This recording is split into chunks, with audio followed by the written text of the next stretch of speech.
নমস্কার বন্ধুরা, গল্পের ঢেউয়ে আপনাকে স্বাগত। ধারাবাহিক উপন্যাস জাগরি, সতীনাথ ভাদুরীর লেখা উপন্যাস, আজ তার ৮দশ এপিসোড। গল্প পাঠে আমি সাগর লাহিড়ী।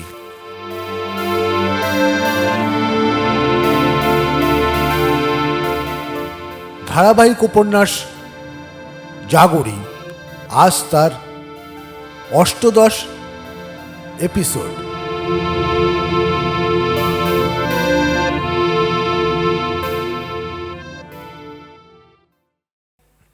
যাক, জুতার তলায় গোবর লাগে নাই, সে স্বস্তির নিঃশ্বাস ফেলিয়া বাঁচে।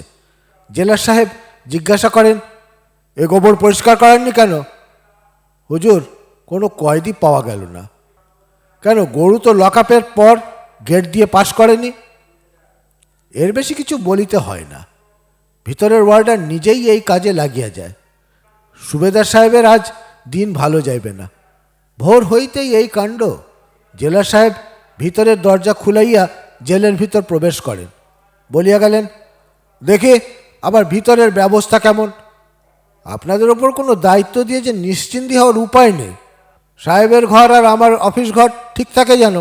হ্যাঁ হুজুর, সে আর বলতে হবে না, সব ঠিক করে রেখেছি। সুবেদার সাহেব ওয়ার্ডারকে বলে, প্যাঁচার মতো মুখ করে কি দেখছো?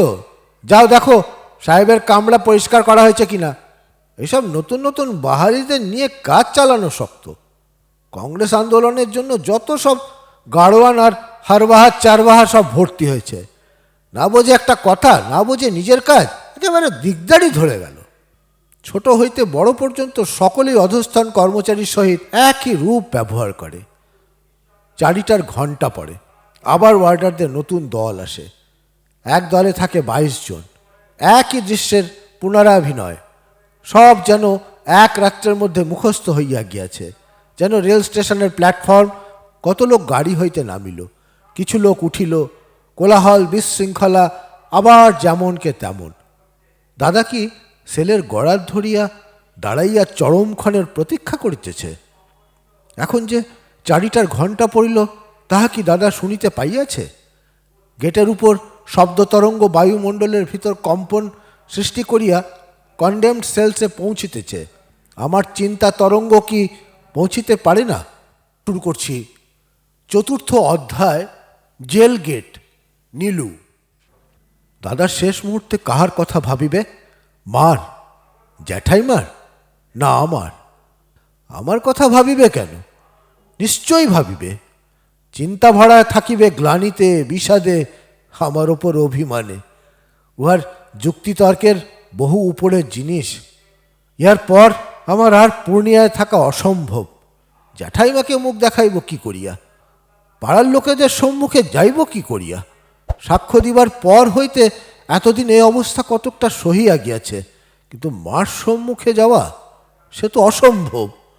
দাদার অন্তিম দিনের এই ছবি অপ্রত্যাশিত ও আকস্মিক নয়। গত কয় মাস হইতেই এই দিনের জন্য মনকে প্রস্তুত করিয়াছি। সময় অসময় এই চিত্র মনকে ভারাক্রান্ত করিয়াছে। পাকুর মার্ডার কেসের খবর প্রত্যহ কাগজে পড়িয়া আমি আর দাদা মাকে বুঝাইয়া দিয়াছি। মা বললেন, মা গো, ভাই ভাই এমন হয় নাকি? রাজ, এতদিন জনমতকে উপেক্ষা করিয়াছি, কিন্তু এখন মন ভাঙিয়া পড়িতেছে কেন?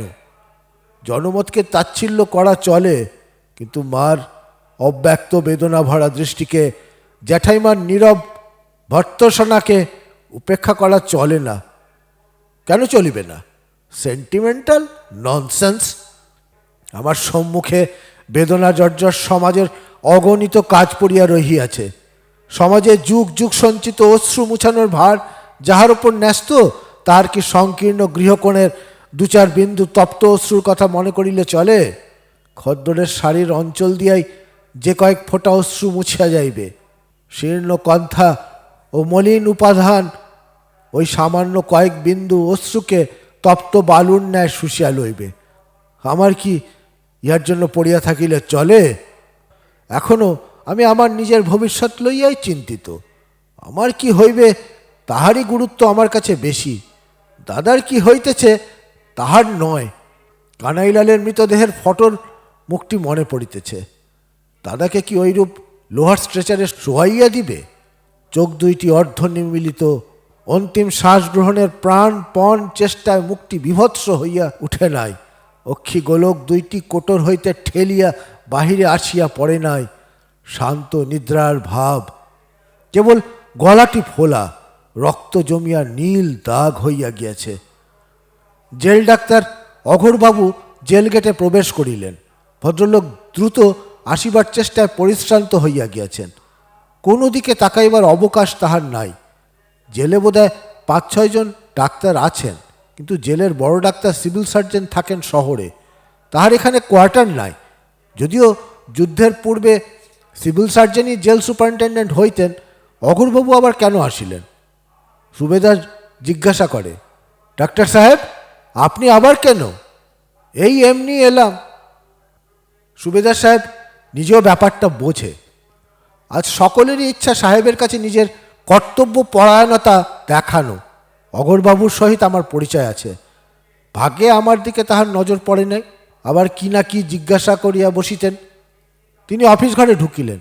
জেলার সাহেব ফিরিয়া আসিয়াছেন। তাহার ঘরে আলো জ্বলিল, ফ্যান ঘুরিতেছে। হাফ প্যান্ট ও সাদা হাফ শার্ট পরিহিত সুপারিনটেন্ডেন্ট সাহেব আসিয়া পৌঁছিলেন।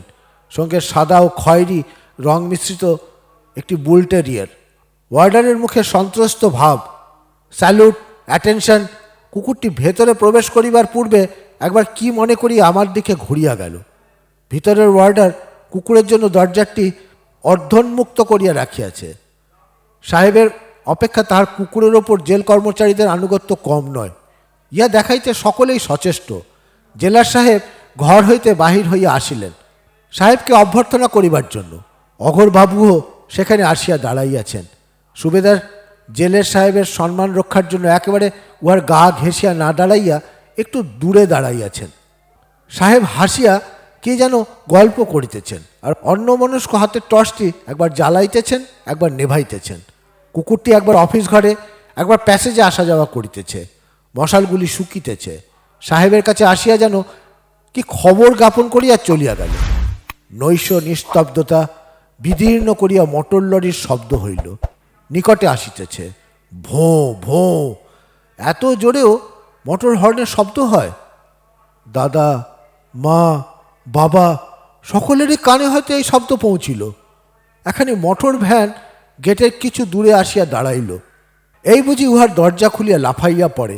একের পর এক arm police, about turn, right wheel. না, কেহ তো নামিল না। সকলেই বোধহয় গাড়ির মধ্যে থাকিয়া গেল। ড্রাইভার গাড়ির আলো নেভাইল। রাস্তা ও কোয়ার্টারগুলি আবার অন্ধকারে ডুবিয়া গেল। সাহেবের কুকুরটি ডাকিতেছে। কুকুরটি গেটের গড়াদের ভিতর দিয়া বাহিরে আসিল। দেখিতেছে তাহার রাজ্যের শান্তিভঙ্গ ঘটাইল কিসে? আলোর ঝলক হঠাৎই ফুটিলই বা কেন, আবার নিভিয়াই বা গেল কেন? তাহার অনুসন্ধানে সে বাহির হইয়াছে। রাষ্ট্রের সঞ্চালন চক্র চলিয়াছে মন্থর কিন্তু নিশ্চিত গতিতে। রাত্রি দিন, কবে কতদিন পূর্বে কোন হতভাগ্য মূর্খ ইহার সম্মুখে মাথা উঁচু করিয়া দাঁড়াইবার ব্যর্থ দুঃসাহস করিয়াছিল? যাহাতে তাহার পুনরাবৃত্তি না হয় সেই উদ্দেশ্যে নিয়োজিত হইয়াছে দেশব্যাপী ছোট বড় অসংখ্য চক্র। এই ঘটনাকে বা উহার নায়ককে নিশ্চিহ্ন করিয়াই রাষ্ট্রের শান্তি বা স্বস্তি নাই। যে স্বপ্নবিলাস কতগুলি অর্বাচীন হৃদয়কে উদ্বেলিত করিয়াছিল, ভবিষ্যতে যেন তাহা ভয় আড়ষ্ঠ ও পঙ্গু হইয়া যায়, ইহাই তাহার কাম্য। কোরহা থানা, ব্যাঙ্কটেশ্বর দারোগা, ফৌজদার, সেশনস কোর্ট, সরকারি উকিল, জাজ সাহেব, সরকারি সাক্ষী নীলু, জেল কর্মচারীগণ মালায় একের পর এক নানা রঙের পুঁথি গাথা হইয়া চলিয়াছে এক স্থির উদ্দেশ্য লইয়া। যে উদ্দেশ্যে ইহারা নিয়োজিত এই চরম মুহূর্তের আর কতটুকুই বা দেরি? কেবল ঘাতককে দায়ী করিলেই চলিবে কেন? এই বর্বরতার নৈতিক দায়িত্ব জজ হইতে আরম্ভ করিয়া ওয়ার্ডার পর্যন্ত সকলেরই সমান। এই বিশেষজ্ঞের যুগে কেহই নিজের সীমিত ক্ষেত্রের বাহিরে তাকায় না। সে নিজে যন্ত্রের যে অংশের জন্য দায়ী তা ভালোই ভালোই চলিয়া গেলেই হইল। বিরাট সঞ্চালন শক্তির উৎস কোথায় তাহাতে তাহার প্রয়োজন কি? ইঞ্জিন হইতে বেল্টিং দিয়াই শক্তি অংশত তাহার কাছে পৌঁছাইলেই হইল। তারপর সে তাহার অর্ধপ্রস্তুত কাঁচা মাল তার পরের স্থানে পৌঁছাইয়া দিবে। এতদূর পর্যন্ত যত হাত ঘুরিয়া ব্যাপারটি আসিয়াছে, উহার সর্বত্রই রাষ্ট্রদানবের নগ্নতা ও বর্বরতা ঢাকিবার একটি প্রয়াস ছিল। কিন্তু এখন এমন স্থানে পৌঁছিয়াছে যেখানে আর চক্ষু লজ্জার অবকাশ নাই। ক্রাশ অর বি ক্রাস্ট, জগন্নাথের রথ নিজ গতির গর্বেই চলিতে থাকিবে। চাকার নিচে নিশির ডাকে আবিষ্ট কোনো হতভাগা চূর্ণ বিচীর্ণ হয়ে গেল কিনা তাহা জানিবার জন্য তাহার বিন্দুমাত্র আগ্রহ নাই। শ্রেণী স্বার্থের স্ট্রিম রোলার পথের উপর দিয়ে অনবরত চালাইতে হইবে। বিরাম দিলেই আগাছা মাথা চাড়া দিয়ে উঠিবে। আশ্রমে ঢুকিবার রাস্তাটি দাদার নিজের হাতে তৈয়ারি করা। দুই পাশে রজনীগন্ধার কেয়ারি। সংখ্যা পাইলেই নিড়ানি লইয়া দাদা রাস্তার ওপর ঘাস ও আগাছা তুলিতে বসিয়া যায়। একটি সাদা খদ্দরের গেঞ্জি আর একখানা মোটর কার আসিয়া দাঁড়াইল। উর্দি পরা চাপরাশি দরজা খুলিয়া দেয়। হ্যাট কোট পরিহিত ভদ্রলোক, মুখে চুরুট, সিভিল সার্জন।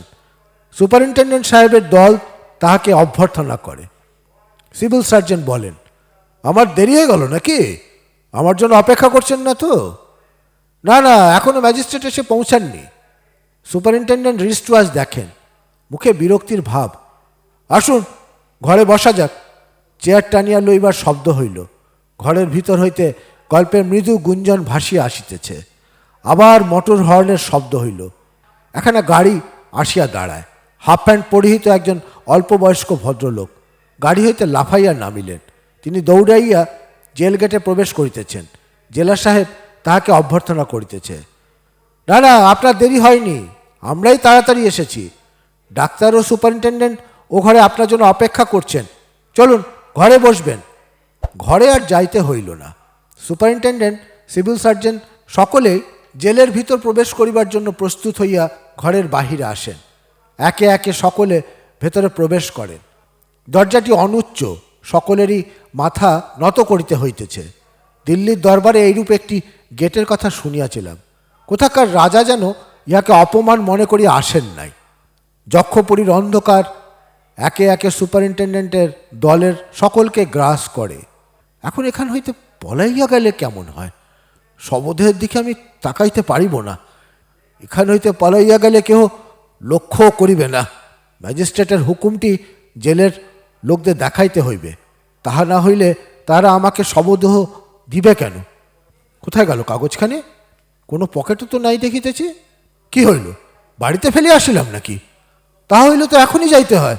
যাক, ভালোই হইল, না পাইলেই ভালো হয়।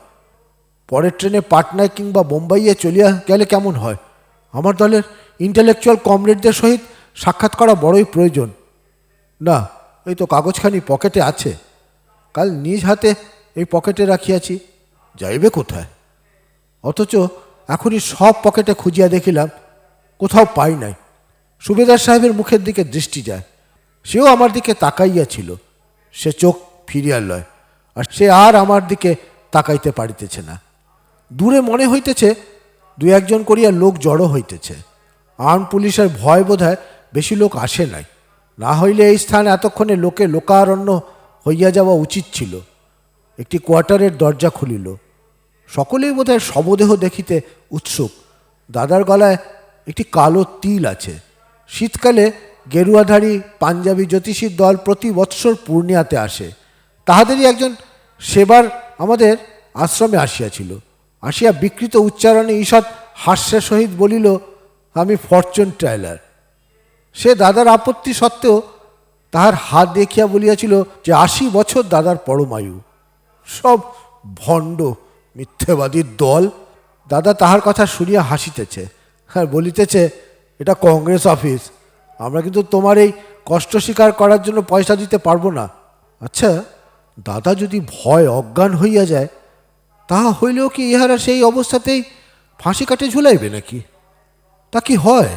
ফাঁসির রজ্জুটি লইয়া মেট ও পাহারারা কাড়াকাড়ি করিতেছে। সেবারের জেলের কথা মনে পড়িতেছে। দড়িটাকে উহারা খণ্ড খণ্ড করিয়া কাটিবার চেষ্টা করিতেছে। মসৃণ চর্বি মাখানো দড়ির ওপর ভোঁতা লোহার পাতটি পিছলাইয়া যাইতেছে। ভাগ্যবানেরা এক এক টুকরো পাইল। উহা দিয়া নাকি আশু ফলপ্রদ বশীকরণ কবজ হয়। এবার ভিতরের ফটক খুলিল।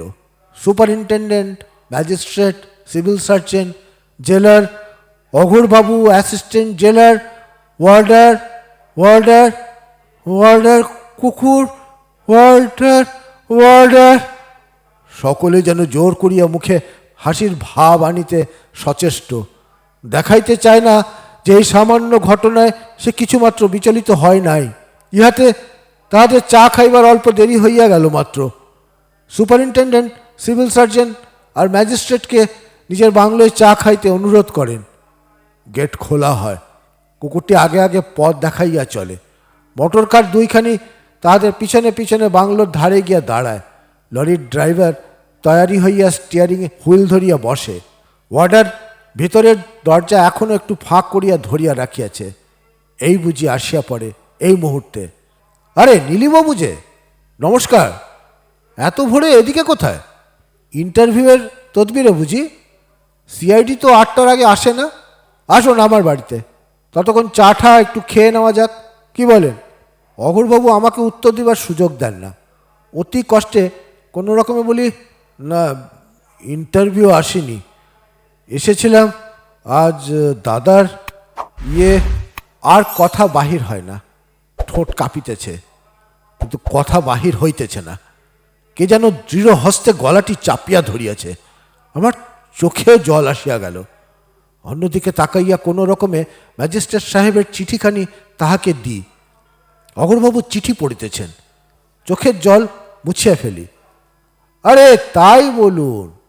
কেন, আপনারা শোনেননি? তিনি আমার গলা জড়াইয়া ধরিয়াছেন। গভর্নমেন্টের চিঠি এসেছে যে ফাঁসির অর্ডার তো এখন মুলতবি থাকবে। হ্যাঁ, কি বলে? অঘোরবাবু পাগল হইয়া গিয়াছেন নাকি? তাহার হাত দুইটি চাপিয়া ধরি। তিনি বলিয়া চলিয়াছেন, মিলিটারি এলাকা ছাড়া ভারতবর্ষের আর সর্বত্রই আগস্ট আন্দোলনের সময় সাবোতাজের জন্য যাদের ওপর ফাঁসির হুকুম হইয়াছে তাদের ফাঁসি অনিশ্চিতকালের জন্য স্থগিত হইয়া গিয়াছে। মাঝে মাঝে ফাঁসি এই অর্ডারের আগেই অন্য জায়গায় হইয়া গিয়াছে। যাদের ওপর মার্ডার চার্জ ছিল তারা অবশ্যই অর্ডারের মধ্যে পড়ে না। আজ ফাঁসি ছিল একজন সাধারণ কয়েদির, সে থাকতো 3 নম্বর সেলে। পরশু অর্ডার এসেছে। আপনার দাদাকে আর 1 নম্বর সেল থেকে সরানো হয়নি। সাহেব বললে কি দরকার মিছে হাঙ্গামা বাড়িয়ে, সেই জন্যই মিস আন্ডারস্ট্যান্ডিং হয়েছে। আর ফাঁসির তারিখ তো আগে থেকে কয়েদিদের বলার নিয়ম না, আন্দাজেই জেলের লোকে যেটুকু ঠিক করে নিতে পারে। সেই জন্যই আপনারা ভুল খবর পেয়েছেন। আমার কথা বলিবার ক্ষমতা লুপ্ত হইয়াছে। সব শান্ত। ধমনীতে রক্তপ্রবাহ বোধহয় বন্ধ হইয়া গিয়াছে। গাছের পাতার স্পন্দনটি পর্যন্ত নাই। গ্রহগুলি গতি ভুলিয়া স্থির হইয়া দাঁড়াইয়াছে। বীরভোগ্যা বসুন্ধরার অপর্ণা মূর্তি নিঃশ্বাস লইতেও ভয় হয়। উমার তপস্যা বুঝিবা ভাঙিয়া যায়। ধমনীর স্পন্দন আবার আরম্ভ হয়। গাছে গাছে পাখির কাকলি, পাতায় পাতায় প্রভাত সমীরের দোলা। লাস্যময়ী পৃথিবী আবার নানান ছন্দে লীলায়িতা হইয়া উঠিয়াছে। পাথরের জেল গেটের ওপর তলায় হঠাৎ উষার আরক্তিম আলোর মধুর ঝলক লাগে। নমস্কার। ধারাবাহিক উপন্যাস সতীনাথ ভাদুরীর লেখা উপন্যাস জাগরী, এই ছিল শেষ পর্ব। আশা করি আপনাদের এই উপন্যাস ভালো লেগেছে। যদি আপনাদের এই উপন্যাস ভালো লেগে থাকে তাহলে আমার চ্যানেলটি সাবস্ক্রাইব করুন এবং এই উপন্যাসটি প্রথম থেকে শেষ অবধি পুরো শুনুন। শুনে আপনাদের গুরুত্বপূর্ণ মতামত দিন। কারণ এই গল্পটি বা এই উপন্যাসটি আপাতদৃষ্টিতে দেখতে গেলে স্বাধীনতার আগেকার হলেও আজকের সময়ের জন্য অতি প্রাসঙ্গিক। উপন্যাসটি ভালো লাগলে অবশ্যই আপনার মতামত জানান এবং নিজের গুরুত্বপূর্ণ মতামত রাখার চেষ্টা করুন। ভালো থাকবেন। শেষ করছি উপন্যাস জাগরি। লেখক সতীনাথ ভাদুরী।